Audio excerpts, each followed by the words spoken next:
Alors, bienvenue à la capsule qui porte sur les solides semblables. D'abord, avant d'affirmer que deux solides sont semblables, on doit s'assurer qu'ils respectent deux conditions bien importantes. Les voici. Alors, la première étant celle des angles. Alors, les angles homologues doivent être isométriques. Par isométrique, on entend identique. Deuxième condition, les mesures des côtés homologues, donc les côtés qui sont correspondants sur le du premier solide au deuxième solide, donc doivent être proportionnelles.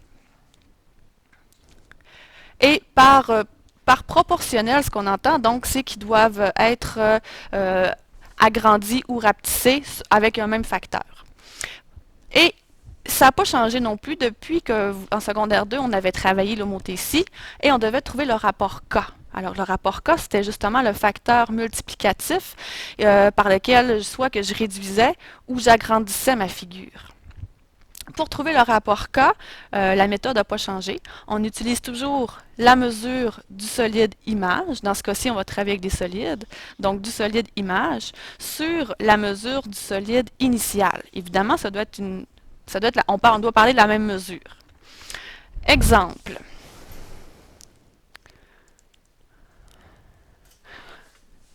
Je peux- Donc, prenons l'exemple de ces deux cylindres. Sur le premier, le petit, celui qu'on va appeler le solide. Oups, attendez une petite minute.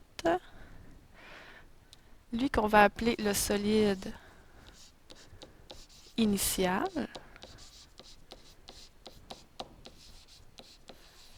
Et celui-ci, le solide image.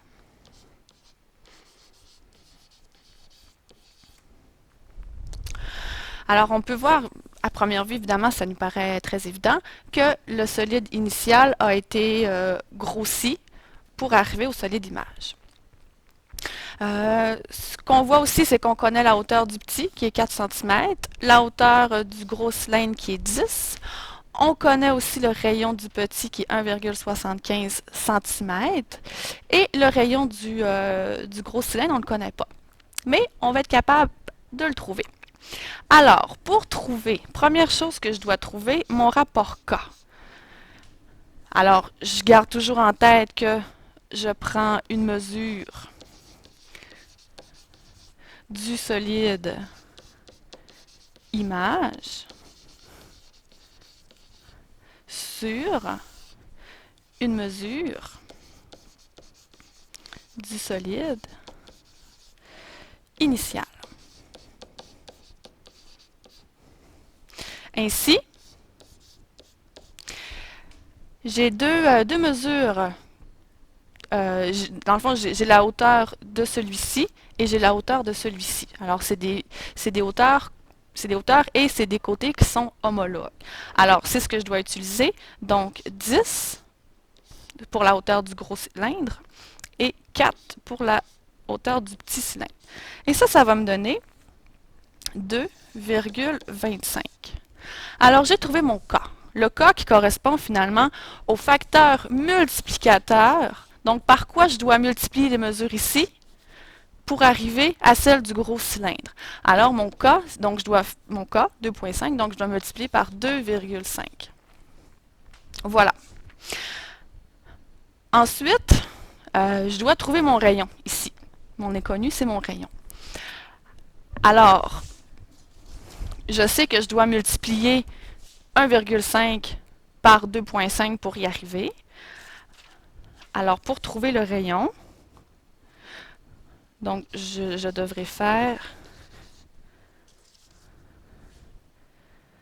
donc le rayon, je vais multiplier 1,75 fois 2,5 et cela va me donner 4,38 cm. Donc mon rayon est égal à 4,38 cm. Voilà pour la première partie. Ensuite, Ensuite, ce petit tableau-là il résume bien finalement qu'est-ce qu'on peut faire avec les rapports. On a trouvé le rapport K tantôt qui était 2.25. Alors, je vais venir écrire ici. Oups.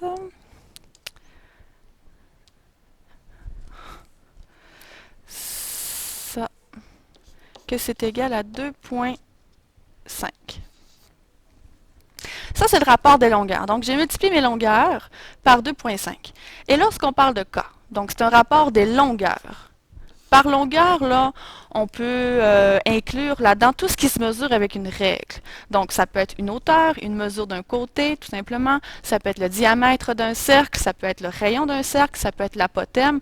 Bref, donc tout ce qui se mesure avec une règle, finalement. Donc, fait appel au rapport K.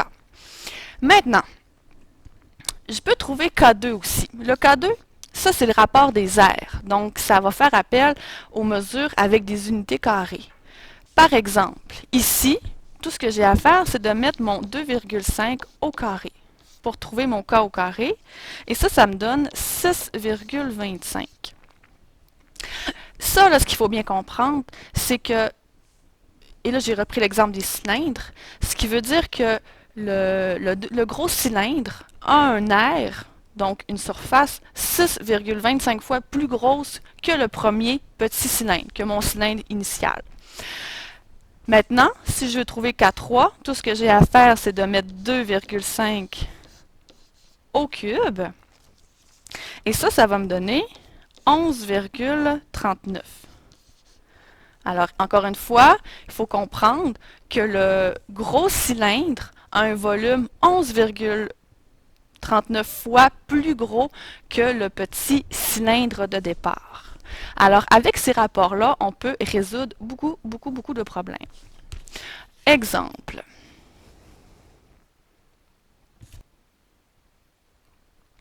Donc, exemple, l'aire d'une sphère est de 2304 pi décimètres carrés.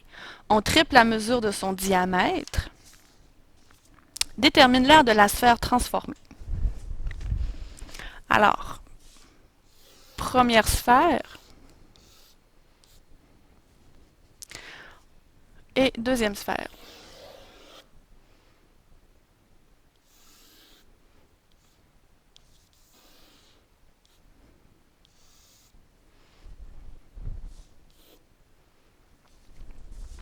En fait, on triple les mesures du diamètre.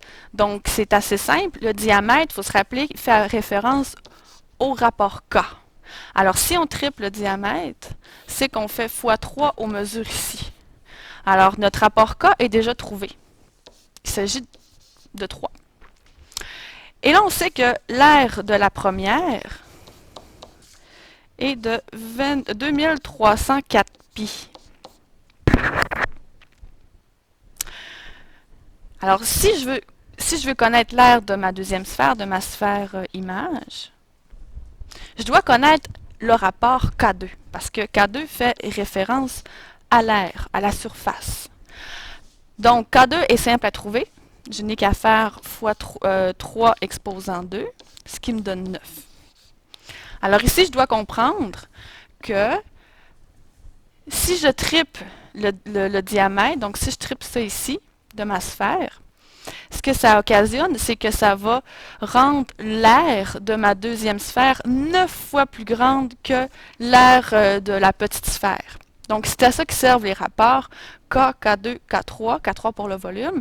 Mais lorsque je trouve K2, donc je trouve que finalement, l'aire de ma deuxième sphère est 9 fois plus grande. Alors, tout ce que j'ai à calculer maintenant, si je prends l'aire de ma petite sphère, qui est 2304 pi, et je multiplie ceci par 9. Et la réponse finale me donne 65 144,07 décimètres carrés pour l'aire de ma sphère finale, donc de la grosse sphère. Merci.